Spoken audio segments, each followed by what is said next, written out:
Hello everyone. So here is a new episode of Beyond Replication. We are in the after effects of the Gemini New Moon, and we are in the final week of Gemini season, just about to enter into a new cardinal season, Cancer season, with the solstice, summer or winter, depending where you are. So we decided to hop on with some insights that we have with regards to Gemini New Moon after effects. Yeah, it's so these energies have been very potent. Obviously, this year with the fire horse year has been a lot more fiery. There's a lot more life force flowing through us all. It's kind of like at the bottom of the drain. You know, when you drain a tub, all that water is just condensing into that exit point. So it's a bottleneck energy. So it's kind of like an all things all at once.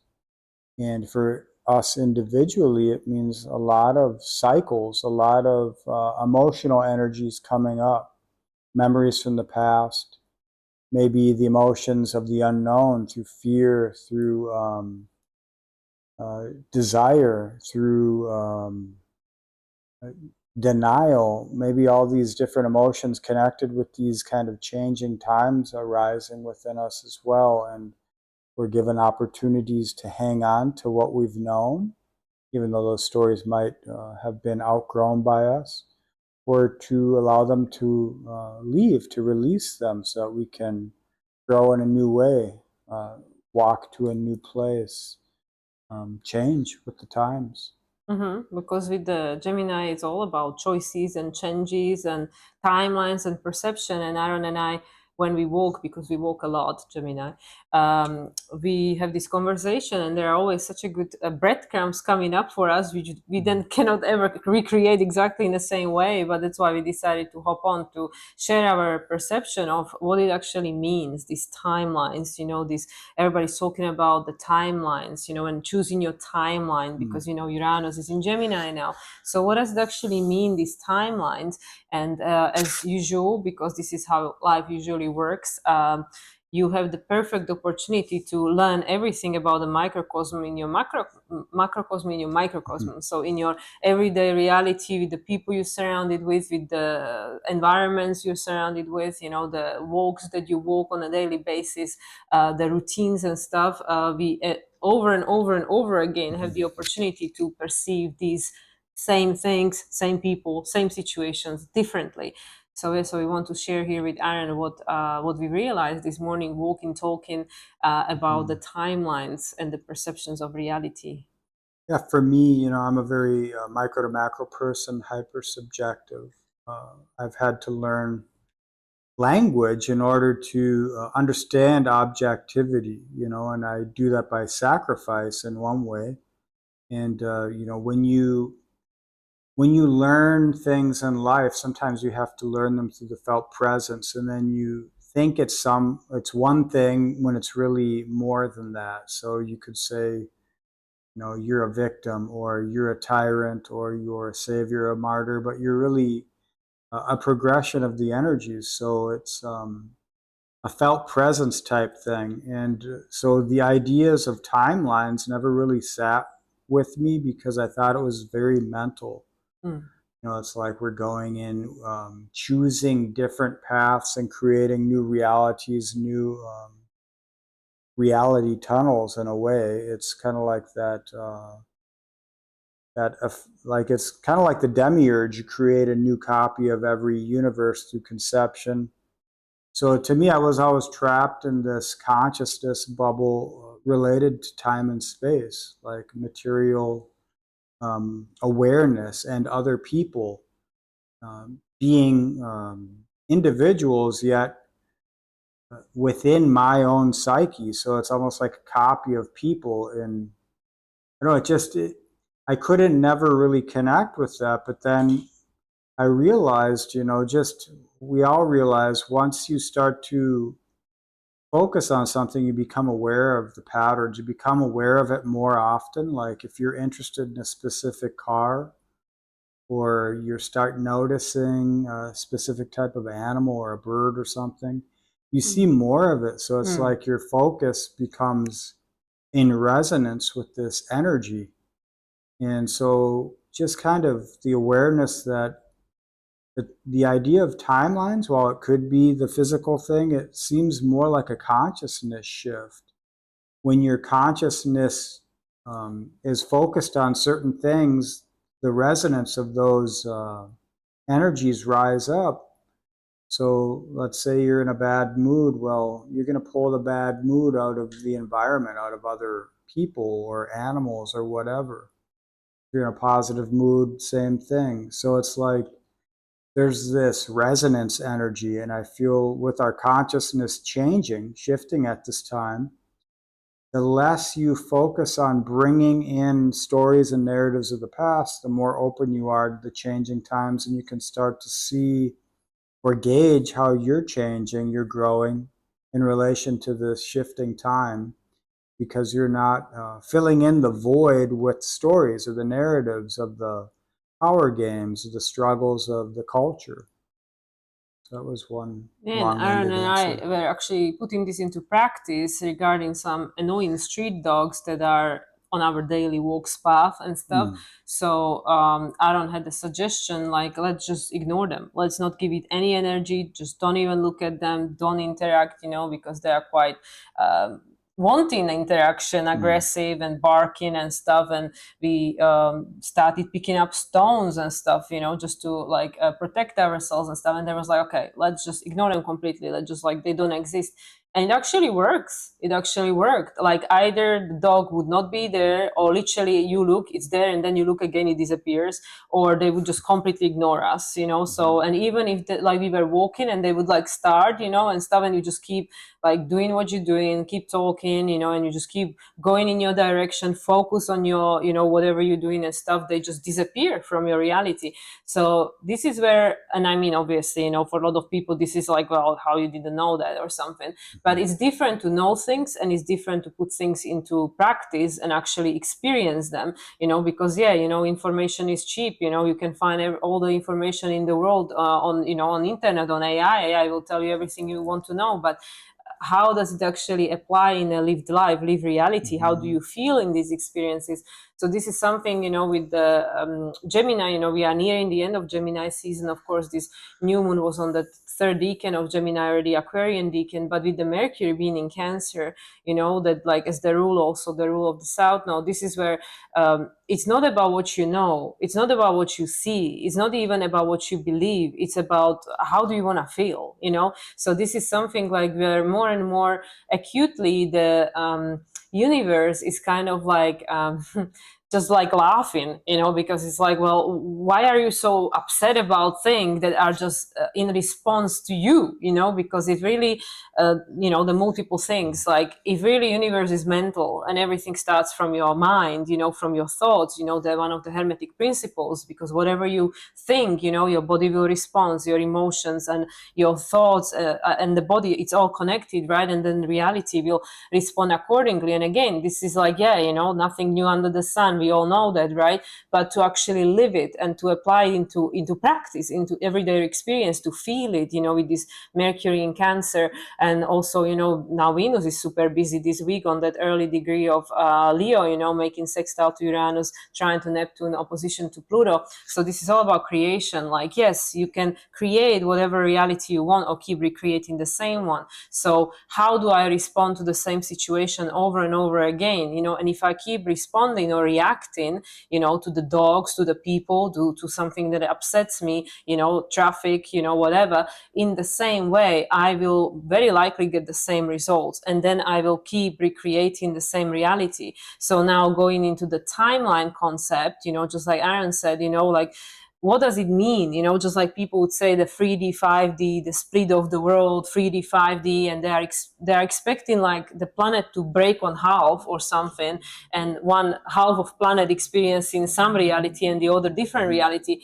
But it's actually, no, nothing changes. You are exactly where you are, very likely surrounded by exactly what you're surrounded by, but you perceiving it differently, because how you focus and what you focus on then responds differently. Like Aaron has a good quotes about those, like when you stare into abyss, Oh it yeah, stares into Nietzsche, you. yeah, staring into the abyss, it stares into you, and you do well not become the monsters you do battle with. And this is just reality. What you focus on, it lives in you.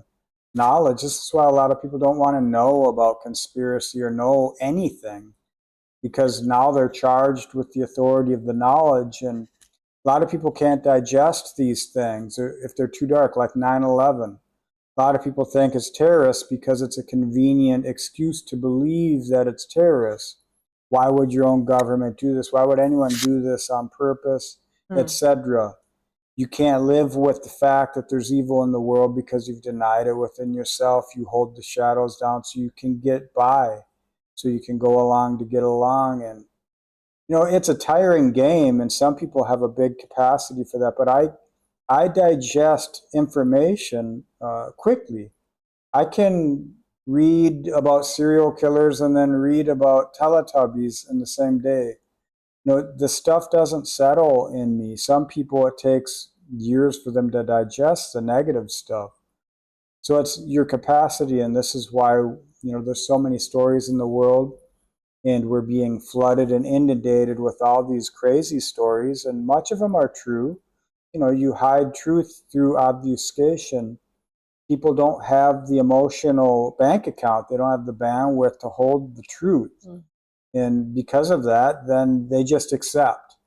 They accept what they can change and work with within their reality, and they allow everything else to go.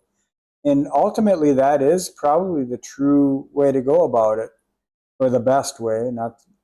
But some people are here for other things. There are different stages of existence in life, and everyone's playing different parts, and cycles rise and fall. So you might have been stuck in Normieville your whole life, and now you want to get out. You want to get out of the matrix, quote unquote.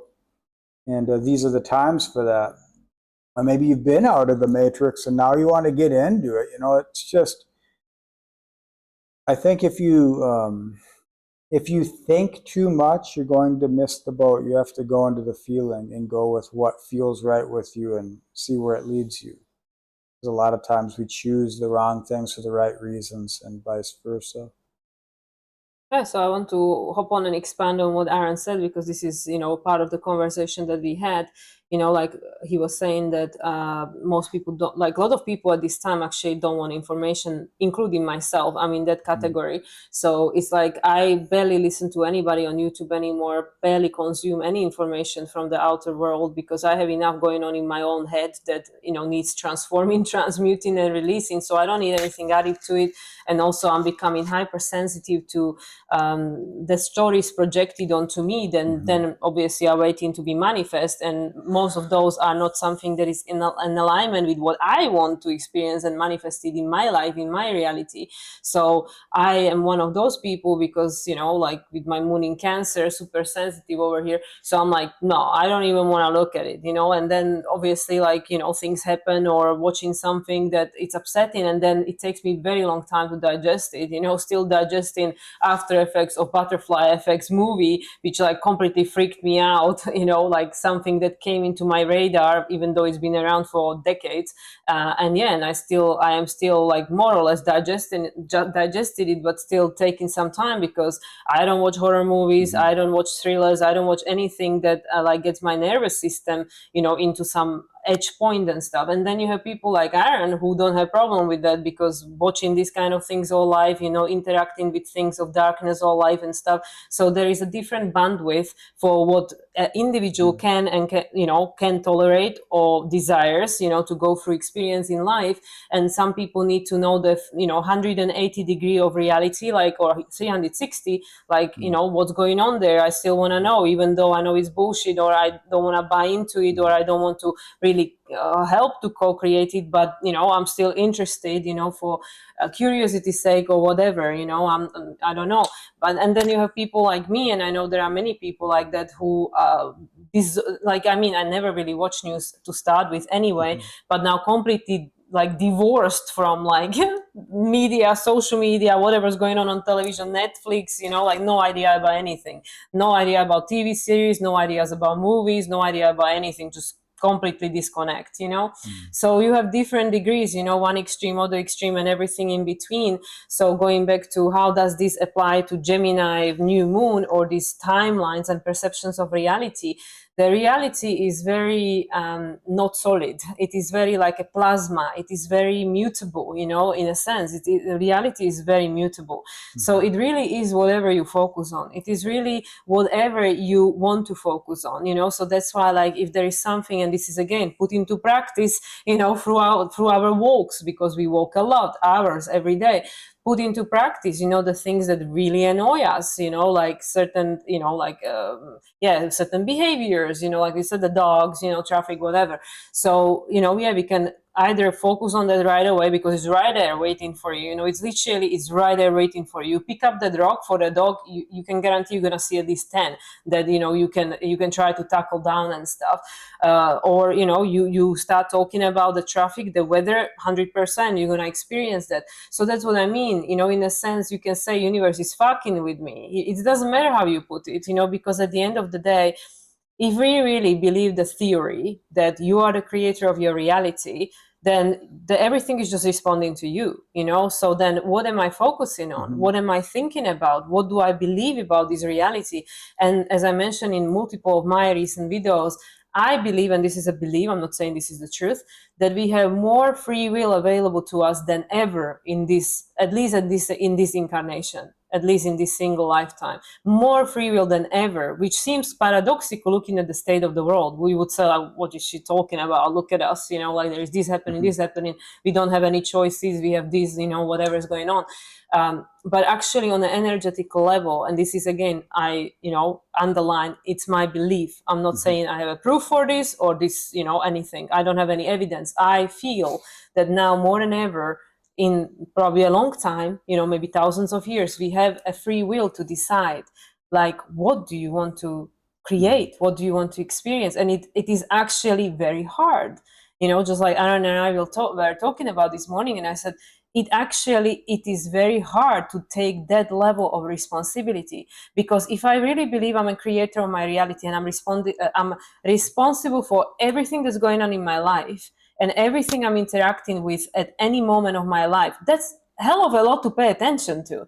Like, oh my God, I have to now censor everything, so that like the brain can't even, like deal with that amount of data and information. So that's what I mean, to actually become a conscious creator of reality and take responsibility for your creation, it really does take self-mastery. So it's not about monitoring every single thought and belief and then chastising and judging yourself for it, but it's actually about being attuned to your, like a navigation system, which is in most cases how you feel in every moment, and then track back, when did this started?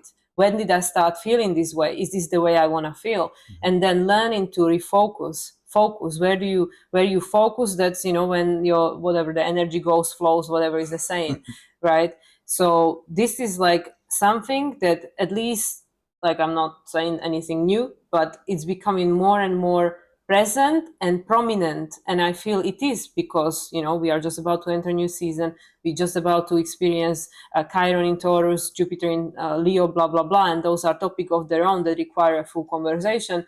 But we are living in a very pivotal times, and obviously Gemini season, which is one before the cardinal one, and this cardinal one is going to halve this year, from first half of 2026 into, it's going to take us into the second half of 2026. And I believe the second half of 2026, especially September onwards, is going to be a very different experience somehow energetically than the first half of 2026. So this is why I feel that a lot of things are becoming more conscious to us, so we can make more conscious choices. Yeah, totally agree. And if you think of Gemini and you think of Mercury in relation to existence, think of all these planets and ideas as elements of psyche.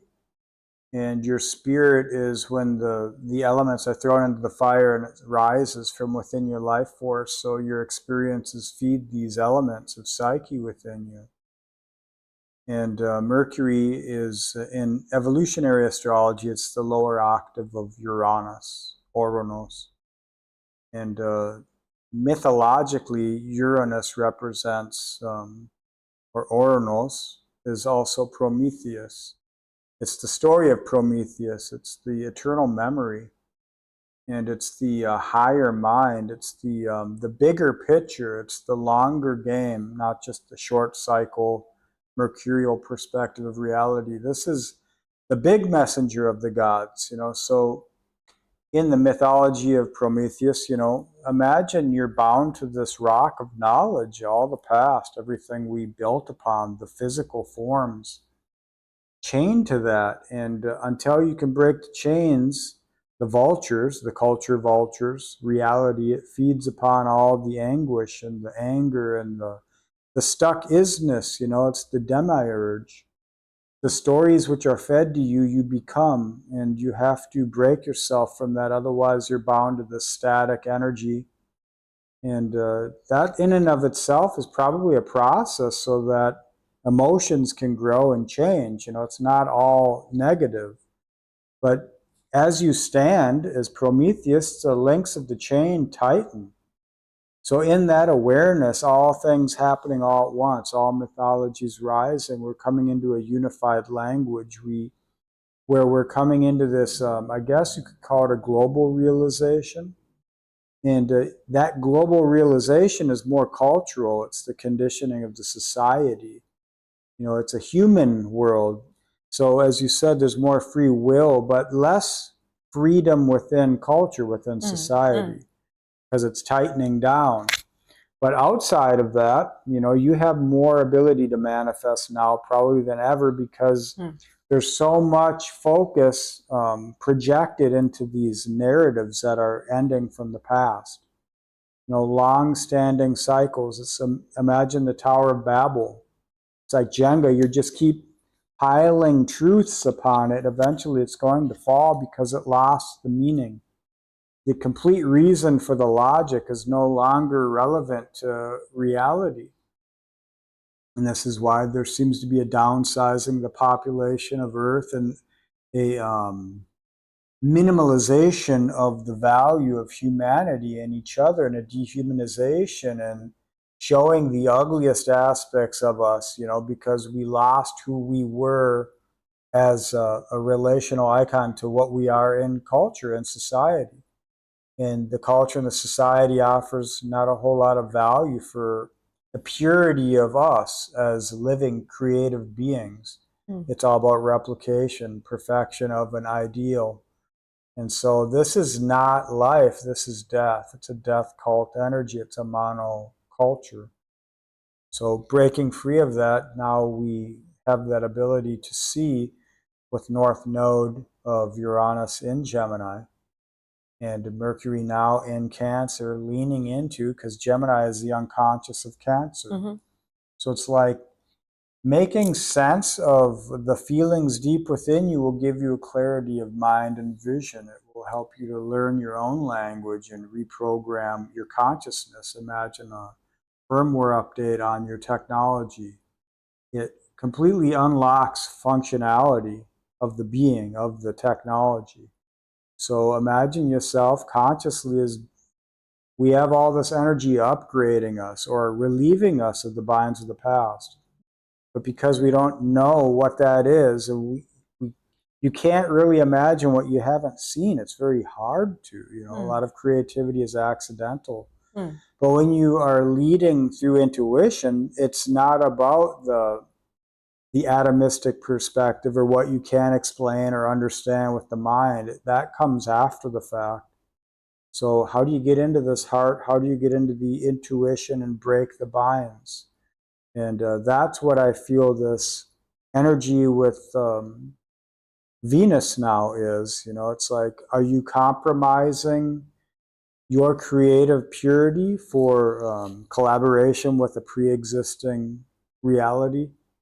Or are you actually going to step away from that and pull in the purity of your own creation into something which honors you? And because it's honoring you, it honors others. There's a lot of good points. Like I wanted to start with the culture, and then I want to move to the Venus. Like with the culture, it's like if you think about everything in manifested reality, it's Saturn. You know, it's the even like from Vedic astrology, Saturn is the ruler of Uranus, but it's everything that already was manifested. It once was progressive. It once was a new idea. It was the revolutionary thing, Oh, and Aquarius, then yeah. it took form and became Capricorn, and then eventually it lost meaning. It's kind of like going backwards. You go from the source, you become Aquarius. You are the like maverick, the pioneer, whatever, and then like yeah, it takes on the form, and then you learn about it and blah blah blah. So you can go backwards, Yeah, it's a forwards, doesn't matter. processional age Yeah, energy. Yeah. eventually you get to the same place, which is like the cycle has to reset. So what Aaron was saying about culture, religion, tradition, especially the countries Aaron and I have experienced, like since last summer, like Europe, some places in Europe, Bali, Mexico, very all countries very cultural, especially Bali, Southeast Asia in particular, very cultural, very like bound to their culture, religion, tradition, philosophy, and it all held a meaning, but like with everything, with cycles, cycles, there is a peak, and then after the peak, just like with aspect, imagine aspect when is the best actual example is the lunations themselves, like when the moon go through the whole cycle and applies all these aspects to everything possible in the sky, but in particularly to sun, like with the quarter square, like then you have which looks like a half moon on a sky. It's actually a quarter square, either the first quarter square, final quarter square, which is either the 1 week after or before, the 1 week, well, in between the lunations, full moon, new moon, doesn't matter. So technically what I'm trying to say is that everything is cyclical, there's no beginning and end, but everything is cyclical. So it's got like its peak, and then and then eventually has to dissolve, something new has to take its place, and eventually that will peak again. And this is what we experience with all the civilizations that we spoke, well, we heard about. Doesn't mean it's all true. We heard about the stories of the ancient times, ancient civilizations.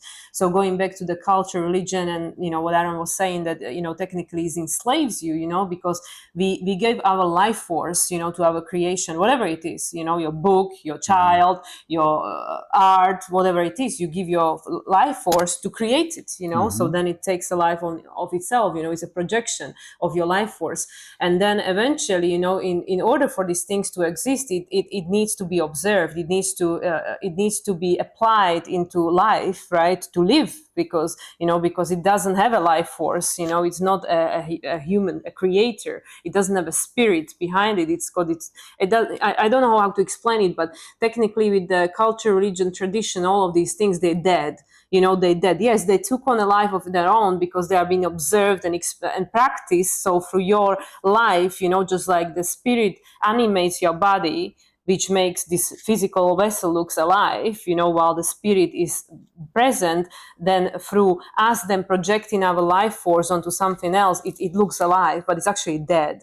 So with these things, they also have to go through transformation, religion, culture, tradition, blah, blah, blah, all these things that we are experiencing on everyday reality.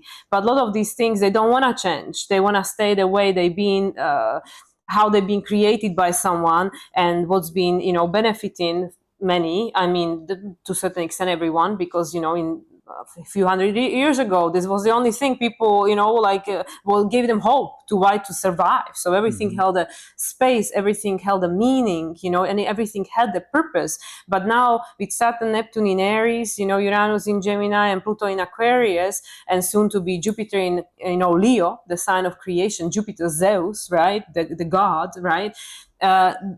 We have to reevaluate, because South Node is going to move into Leo. So the purpose is changing. We know the purpose of the past, but the purpose of the future is Aquarius, as of end of next month, right? July 26th, I think they move. So all in all, and right after we'll have the Aquarius full moon. So they're going to give us the illumination of the eclipse we had with the fire horse beginning at the beginning of the year in February. So all that considered, we are going through this very important month, this month, with the full moon in Sagittarius, all the Vedas, all the philosophies, all the cultures, all the religions, all the beliefs, everything illuminated to us. And now we see with this New Moon in Gemini with the Uranus ruled by Mercury squaring the lunar nodes, pointing to the North Node, saying it needs to be released. There are things that needs to end. There are things that needs to make space for the new creation. Because the South Node in Leo is saying the creation of the past is known. But now, with the North Node moving into Aquarius, there is a new creation that goes beyond. And here we go back to the timelines. What it is? Well, it is different thing for individual, because Mercury is a very personal planet, and it says like, yeah, you and your child can look at the same situation and you understand it very differently, because you've gone through life and the child hasn't gone through the same light. They might look at it from the perspective of the childlike innocence with the imagination and stuff. You might look at it from the perspective of your trauma or gnosis, lived experience. You've walked this path for longer. You have a wisdom to share and offer. Polarity, duality exists in every situation and every moment of every time, right? So now with this Gemini, the choice, the timelines, the perceptions, the belief, the stories, this is a very interesting crossroad that we are experiencing prior to Jupiter, the Zeus, the god, moving into Leo, the sign of creation, and the South Node into Leo next month, and Chiron, but we'll save Chiron for another video, but Chiron, the foundation of the future, the key from the manifested into non-manifested. Why is it happening now? That's something people should be asking, not just why is shit going to hell, world going to hell, like everybody's just asking, why is the war, why is the this, why is the that? But that is just a response, reaction, consequence to something that already happened. That already happened, that's already passed, it's a manifested form. But why is astrology behaving the way it is now? Why in 2029, prior to the 2030 agenda, why in 2029, the year leading to 2030, we'll experience 6 eclipses? Why is that? So these are the questions people should be asking, not why there is a war. Because there is a war within every single one of us, because there is a war between the human and the spirit, whereas the spirit already outgrown this experience, but human is holding on to it because it doesn't know any better, because we have not yet learned to trust the invisible, trust ourselves technically, because we are all spirit, right? So we are in this place in between the worlds, where the old world is already dead. Saturn is already in Aries. It's already ended the cycle. Neptune already ended this. Neptune already moved on. The source already wants something completely different. But it's not yet manifest because it's Aries, right? So this is where we are. The humanity is in between the worlds. It's in between the world. The old world is already dead. The new world is already here, but it's not yet manifest. And what it will become depends on these timelines, on these perceptions, on the focus, and everything in between is happening right here, right now. So this is why there is so much awareness starting to seep into people's consciousness, which, as we mentioned, more free will, whether you look at it from the perspective of what you can or can't manifest, or what you can and can't download, is available to us than ever before, because the new reality is already here. Yeah, well said. I agree. And it's to me, we're coming to this point where it's knowledge or gnosis, and pretty much knowledge is it's where Arjun, you choose this intellect or this spirit, and the spirit has no language that you can really share. You don't know the value of it. If there's no form, you don't understand what is the value of it. And right now in changing times, we hold on and we covet things that we can understand and make sense with. And this, to me, is what this Uranus-Mercury conundrum is. It's where, we seek the knowledge or the gnosis, and you have to live to understand the gnosis. You have to be the fool, the ignorance. You have to allow the ignorance to lead you. But the only way to truly lead yourself that way is to know your value. And, with the first decan of Aries, it's that Two of Wands energy. Do you have enough passion to make the choice which honors you? Your consciousness, the aperture of your consciousness is directly correlated to your ability to compassionate meaning. If you can't find the value and meaning in something, you're not going to put any energy into it, any focus. If you can't value yourself outside the roles of the relation of previous dynamics, you're not going to be able to honor yourself enough to take steps that are based on blind faith or the ignorance of an intuitive impulse. Yeah. So these are part of these times. How do you understand the value of yourself and of other living beings? We're in an individuation process. That's what these times are always, but especially now. And so the shadow, as the light rises within you, your possibility to create your potential, the freedoms of choice rise up. So too do the shadows and the contrast to give you the necessary meaning as to why that matters. So the world is going to operate in a way where it's a mechanism to help us understand who and what we are and how much we're actually worth. There's a lot of people that are in conflict with ideals and cultural programming right now, especially in relation to religion and culture, like immigration and people from other belief systems. And when you have put yourself down in a projected icon above you, it works through you and it wars for supremacy. This is a monotheistic energy. It's a cycle of something else. We cultivate aspects of psyche that you could call egregors, the polis, other entities, demons, angels, whatever, things we can't even conceive of. But all that really matters is how you can find language for yourself and the conception of your own value and bring that forward. And it's through a meaningful lived life experience. And it's hard to get that in Normieville. It's hard to get that in a cube. It's hard to get that through politics or religion or any of the isms, any of the pathologies which possess us. We got to get into what is real creative life, and allow that to help be the contrast that we need for our own choices, not these cookie cutter options which are given to you through Hegelian dialectic or limited access to possibilities. So this is also what's coming up right now, I feel. And it's also like it's interesting that when you were talking about the religion, the Hierophant card came to my mind because on the major arcana Hierophant card, you have like this like a pope or a bishop figure, and there are people like bowing in front of him, right? Like he's like the Used to be wise one. called the Pope. Yeah, I wouldn't be surprised. But actually, the card represents Taurus, which I don't know how many people are aware of. It is the number 5, which again, interestingly, 5 is the chaos agent, right? 5 is a number that is not particularly uh, how would you say, preferred. It is not, most people don't, people who like understand numerology, but then on the other side, because everything's got polarity, duality, 5 is actually also a very spiritual number because of the 5 elements in the nature. There are a lot of like petals are 5 and stuff, so there are a lot of things in nature which and also the only like creation is chaos. Chaos forces creation. Nothing. Creation is not easy. Like even if you just think about the motion of creating a child and then birthing a child is messy.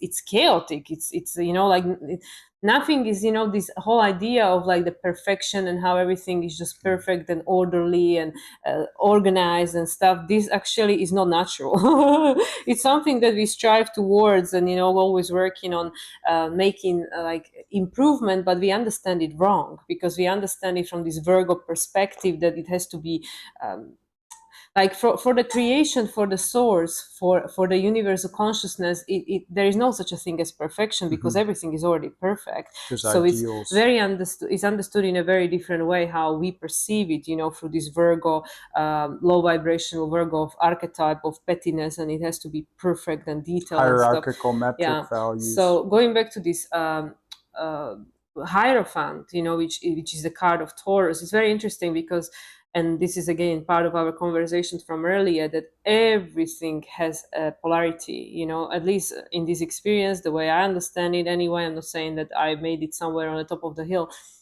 everything from my perspective, perception of the reality on this planet holds duality.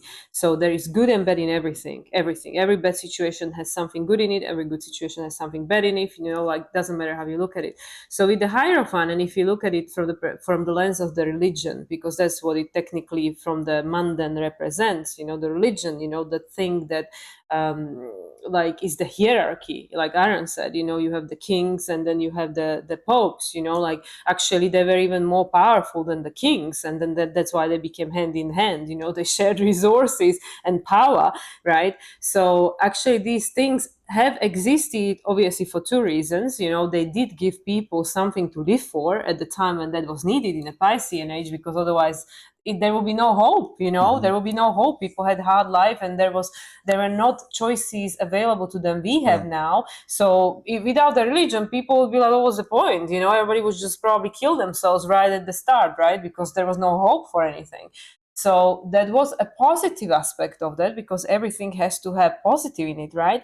But then now when we look at the Hierophant, it is a restriction, you know. When you look at it also from perspective of tarot, like Hierophant card represents red tape, you know, when things are difficult, you know, like you have to go through the red tape, do things in an orderly fashion, you know, because they say, well, you know, like the I don't know which one, but like Hierophant and Libra and Justice, and then the other guy, Hierophant and Temperance. Yeah, Temperance is the Hierophant liberated, right? Because then it broke out of the restriction, you know, restriction of the form that I gave my belief a form. So here is the restriction, you know. So going back to this Hierophant, what I'm trying to really say in this long grounded way is that the restriction of the past belief exists to actually liberate your spirit, because it will become more and more and more restrictive until you will have to break open, you know, when the spirit, like the Temperance, you know, the spirit will be liberated. Temperance represents Sagittarius, you know, the number 14. It's the healing of the wounds of the past that we chose, you know, to experience for, you know, polarity of reasons, duality of reasons. And now, being right here right now with the Chiron moving into Taurus, now we're starting to understand where things are restricted, and they are creating so much suppression, you know, hence while world is becoming so sticky and chaotic and so increasingly challenging for everyday life, because the squeeze is getting more and more, you know, the rope is tightening more and more, so the spirit can be released, you know, spirit of that belief, spirit of that restriction, spirit of that karma, you know. So in a sense, all of these things are, and this is something again we've been talking about with regards to our personal experience in our personal life, that things are being stirred, and they're being stirred faster, so the muck comes to the surface, so it comes faster. So we are in a process of quickening, which I'm sure we've been experiencing more and more as all these planets moved into this masculine sign, in particular Uranus in Gemini. Things are quickening, they're happening much faster, the realizations and clarity are coming much faster, the understanding is coming much faster, and that's so this old thing can finally be released, they can finally go, because they're already dead, you know. So that's the thing with the Saturn and, you know, all of these things in a physical form, you know, the Capricorn, it takes time and space, even though things already happened a long time ago, but we're still catching up understanding, and we're still catching up with the manifestation that, oh yeah, now I get it that it already happened a long time ago and it's already done. So that's why, like, with these things that now lost the meaning, they lost the purpose, the way that they have been defined in the past, doesn't mean that there is nothing good left in it, but that needs to be excavated, you know, the North Node in Pisces, South Node in Virgo, excavate the meaning and make it take it into a new cycle of a new creation for something different. It cannot be the same, it has to be something different. So that's why with the Hierophant coming to my mind, the restrictions of the past that are showing up through the beliefs. I believe because this is how it is. This is the reality of it. It can't be any other way. Are becoming more and more challenging in order to squeeze that spirit out so it can be released. So in a sense, it can die and turn into something different. Can become something else, which then leads to the Lovers, the choice, right? And what do you then choose to create? And that's why, like, the major arcana truly is the fool's journey. Is that it tells you all you need to know about human life. Yeah, well said. And I was thinking of some things as you mentioned that, just they came to mind. In the Aquarian times, it's a cataclysm of consciousness. It's so old, it's new, it's more than that. But so everything comes from a seed. You could reduce everything to the oneness or the ineffable. At the core of all the archetypes, of all the arcana, is a purity of an essence we can't understand unless we're in non-duality. And non-duality is essentially preconception. It's like the yin point. It's the 0 point. It is where there is no life that's taking form. So the consciousness is void to create. And you go into this every time you fall into a trance or you daydream, your aspects of you go offline and you're in this preconception state where there is no duality. And so this is how you actually create. And when you come back online, you start to get information downloads, or you start to see synchronicities and things like that. And you don't completely understand what they are, but you follow the leads. That's where you're actually on the fool's journey. And this is the archetype coming alive through you, or the archetypes. But I mean, even more than that, these are cosmic songs of creation. And all of them are happening all at once, and we tune into these different energies. How many wrong notes in a song without an end? What might appear to be wrong for you, and you may think it's wrong, might actually be right, but it may take your entire life to understand it, or lifetimes. But I feel in this time, we have the opportunity to conceptualize greater than we have before. We have privileges afforded to us where we can think, we can feel more than just the lived experience before us. And I'm not saying that there's a whole lot of value in that, because whatever is in your life, in your felt presence of experience, is there to help you. You're growing through that experience, you're helping something else grow.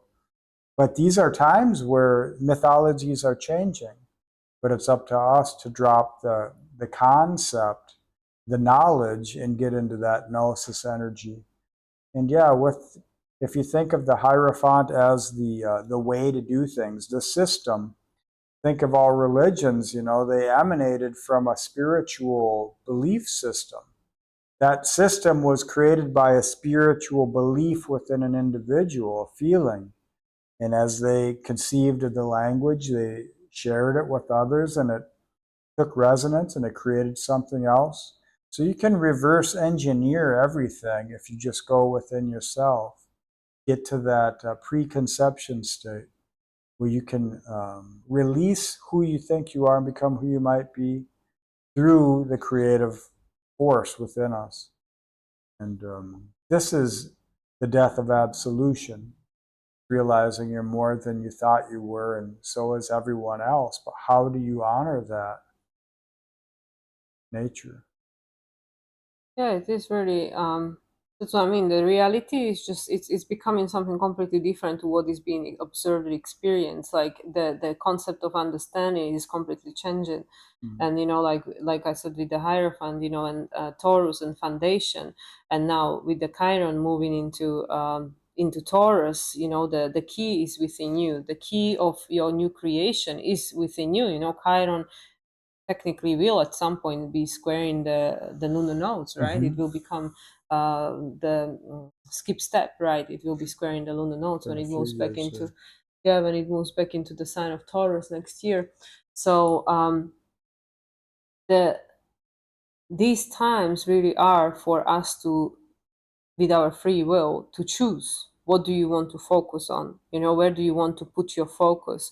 Like you can either keep focusing on the same thing, experiencing the same thing, because you keep recreating the same thing, and eventually that will lead to the point where you just will go like, I just can't do this anymore. It's just like, I don't know, either get sick, either get divorced, either get whatever, or on your deathbed and say, I just can't do this anymore. I'm done with this. I'm done with this way of experiencing reality where I'm just constantly reacting to everything out there and never living life the way that feels good, right? So literally literally, like I said, everything's got polarity and duality. So everything that's going on in the world and in your life, it's actually happening for this very purpose, to teach us that yes, I can keep continuing on this path where I'm constantly in response and reaction to everything, and then I just feel pissed off and frustrated and angry and whatever because nothing's going my way, because I'm always just waiting for the dogs to start barking, or the car to cut me off, or the rain to start falling on my head when I had plans or something, and then I'm just pissed off nonstop because the universe is fucking with me. It really, really hates me so much,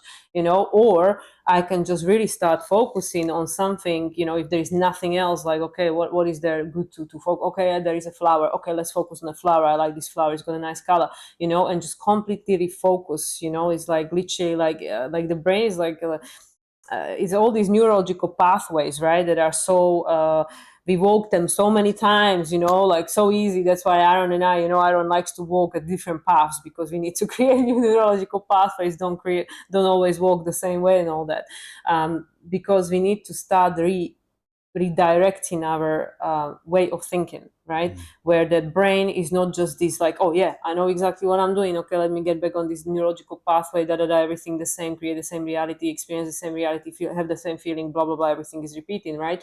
And instead it's like, okay, well, I'm not enjoying what I'm experiencing. I don't feel good. I am not happy about this. I don't want to feel this way anymore, and it doesn't matter what is and isn't truth, and what informations are being flung my way. It doesn't matter. The point is, how do I want to feel? Okay, let me refocus. Okay, let me just stay here, for a moment. Let me just be still. Let me just breathe, whatever. And from that point, from the 0 point, like Aaron said, when you can get to the 0 point, you can go anywhere. You can go anywhere. So this is literally and I don't know, it keeps coming into my mind over and over, the no Mr. Nobody, the movie we watched not so long ago, the old movie, I think it's like 20 years old or something, with Jared Leto, the movie we were watching. And it just keeps coming to me over and over again, because it's about these timelines and choices, and how one choice leads to all these other things. And when you retract the choice, then everything else changes. The whole reality around the choice that was created as a consequence of the choice just collapses. And then you make a new choice, and then a whole new reality is created an experience. And and then obviously, if you listen to Dolores Cannon, she would tell you that all these choices already exist and are created at the same time. So you play in all these different roles, in all these million different scenarios at every moment, and the brain cannot even compartmentalize that. So don't even try to understand it. I don't understand it. So yeah, so the point is not in that. The point is, like, where is your consciousness focused? Yeah, all reality is simultaneously unapprehended. So there is no speed of light, no speed of nothing. It's just happening all at once, and it's where your focus goes. And it's like a concept which is completely alien to this mundane existence. But if you think about life and reality itself, it's so magical and so powerful at the most minute levels. Mm-hmm. And you knew it when you were a child, you felt it, and then as you made mistakes, you felt the fear, you felt the guilt and the shame that's associated with that, and you saw how others put it down and shoved it in, and that's what you did. And then you started to give that power, that life, to other external icons and give life to these things. And so it's like there is really no wrong choices. It's about, for me anyways, learning how to enjoy this reality and create from the heart to live good. And whatever good is to you, that's what it is, and it may change 1,000 times. Probably will. Mm-hmm. Yeah, because So you did, and this is something that came to me very early in my work, and I've shared many times. You didn't come here to live somebody else's life. You didn't come here to live somebody else's life. You came here to live your own. And just what Aaron said, that we are pretty much just learning how to be happy, and very few people know how to do that. Like the most simple and mundane thing is the hardest. How to be happy, how to create something that makes me happy. And that's why we just keep looking all the time, looking at one another, what is everybody else doing, comparing, like, give me more information, give me all things to occupy my brain, because we don't know how yeah, to be happy, we don't know how to live. even the concept of happy, it's masked by the forms that it takes, and the forms are completely relational. to other people or dynamics. And these dynamics are cyclical, they're connected to old cycles, old systems. And so, how do you be happy? It's kind of like the 10,000 things. Mhm. If you choose one thing, you avoid everything else and you limit yourself. So, think of happy as just being full spectrum, not just feeling the lows or the highs, but everything, being liberated to know that you're more than what you feel, Mm. you're more than the experience, you're more than the relation. To live what the death of absolution actually is. When you can't accept it, it's nihilism, it's too much, it's atheism or whatever, or it's Hinduism, it's isms. So, how do you allow isms and see more than just what that is, feel more than what that is, live full spectrum? That's the key. Yeah, the key moving into Chiron, what Mm. holds a value for you at this moment of time? Because like Aaron said, it will change as you change, that will change with you. You're not the same person you were year ago or whatever ago. Mm-hmm. You always changing, we always changing. That's why like the life is chaotic, the nature is chaotic. It's unpredictable, it's full of surprises, twists and turns. And even though like there is a certain comfort in routine and predictability, but that's not for the soul, that's for the human and the ego that just wants to label and compartmentalize, in a good Virgo fashion. But actually the Virgo, the fool, came here to experience the full spectrum of reality. So that's Mm-hmm. why like you can look at, again, I'm just repeating myself, look at everything in existence, your life, somebody else's life, collective experience, whatever you want to look at, and try to put a label on it and say how bad or good or whatever it is. But actually it's everything. It's not just good, it's not just bad, and it's not just in between, it's everything. It just really depends who is looking at it and where they came from and what is their angle and their level of consciousness, their level of comprehension. So like, yeah, the truest happy people are actually the ones that don't look, or like my not based on somebody else's standard or look happy or should be happy, because they, based on somebody else's standards, values, they might have a lot of things missing or lacking in their life. But if you or if anyone can really in every moment get to the neutral point, Mm-hmm. where actually I am not this, I am not that, I am just able to be anything, that is the true happiness, perhaps, Mm-hmm. to be at peace. The happiness actually is very fleeting and it's very conditional, but it really is, it's the peace, and the peace comes from stillness, and that comes from like neutrality. It's the 0 point. The 0 point is actually what we seek in and call happiness. It's the 0 point from which you can create whatever you want. So Mm-hmm. going back to these energies of the astrology, and nearing the end of the Gemini season, and soon nearing the first half of the 2026. It came around so quick, eh? Yeah. And coming into the cardinal season of Cancer, which is all about your inner world, the moon, the expansion that is happening from within, not from without. And now, based on everything that we've gone through since Jupiter was in Aries, 5 years ago, now this all is going to be put into manifestation with the Leo energy. Jupiter is gonna expand your reality based on whatever you've gone through and experience, and were able to digest and understand over the past 5 years, and then obviously you can go back to 14 years and whatever else years, cycles within cycles within cycles.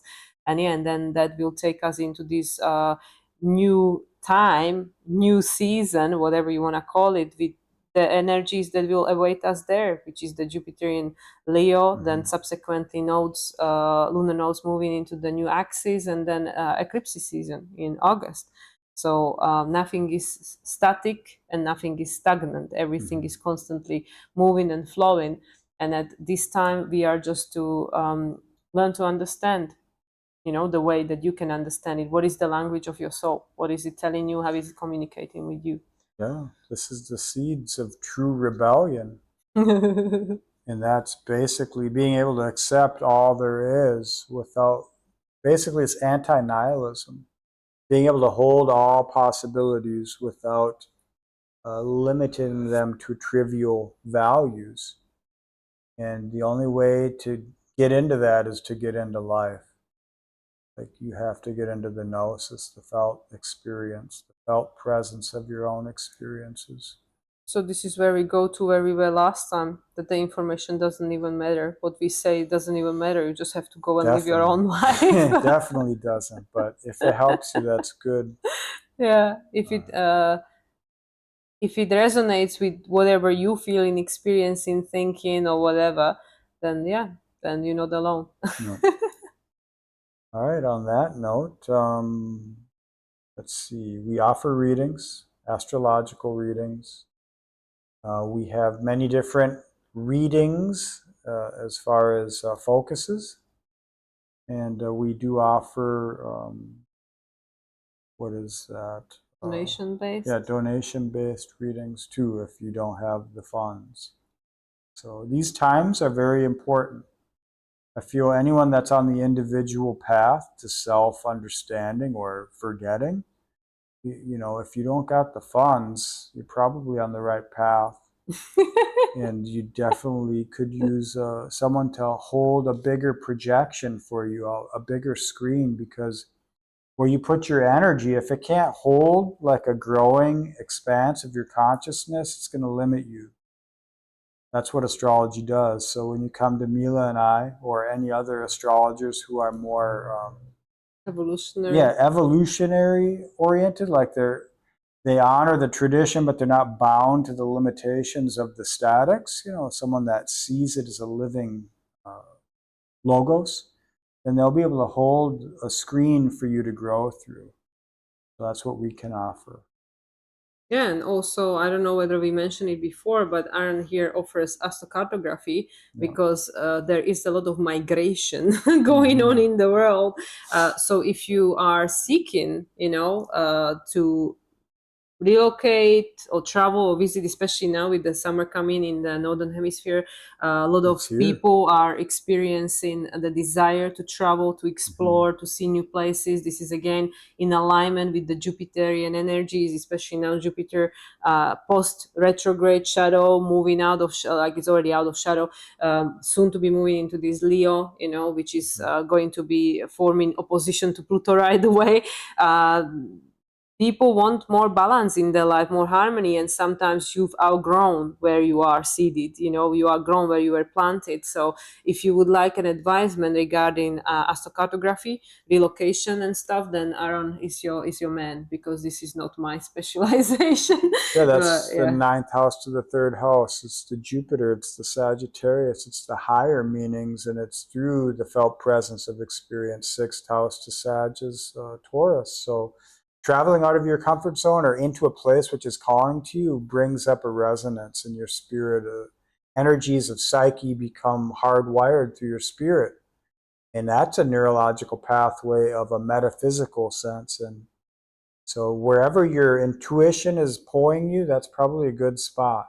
But if you want to try and focus it for a specific expression, if you want to take control of energy or to cultivate yourself in a more conscious way, then astrocartography is a good tool. Cool. So with all that said, 1 hour later, thank you for watching. If you're still watching, hopefully something that we've said resonated with you or help you to understand your own process. And yeah, if you wish to connect, then reach out through our emails is the best. moonlightsoul369@gmail.com or Aries Point Project at gmail.com, and we can take it from there. All right. Yeah. Well, thanks for watching, listening, and being, and take care, everyone. See you in the next one. Bye.